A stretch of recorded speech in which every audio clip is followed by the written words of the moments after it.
திருத்தூதர் பணிகள் அதிகாரம் 19.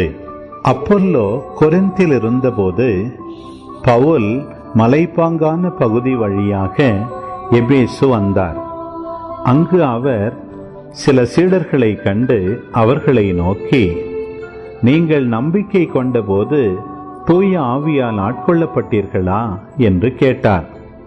அதற்கு அவர்கள், தூய ஆவி என்னும் ஒன்று உண்டு என்று கூட நாங்கள் கேள்விப்பட்டதில்லையே என்றார்கள்.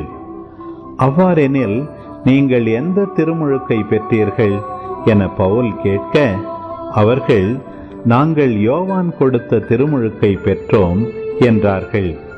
அப்பொழுது பவுல் யோவான் மனம் மாறிய மக்களுக்கு திருமுழுக்கு கொடுத்து தமக்கு பின்வரும் இயேசுவிடம் நம்பிக்கை கொள்ளுமாறு கூறினார் என்றார். இதை கேட்ட மக்கள் ஆண்டவராகிய இயேசுவின் பெயரில் திருமுழுக்கு பெற்றனர். பவுல் அவர்கள் மீது கைகளை வைத்ததும் தூய ஆவி அவர்கள் மேல் இறங்கியது.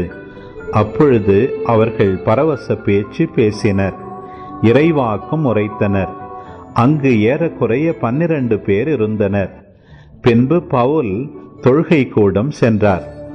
அங்கு அவர் 3 மாதங்கள் இறையாட்சி பற்றி துணிவுடன் மக்களோடு பேசி அவர்களோடு விவாதித்து அவர்களை நம்பச் செய்தார்.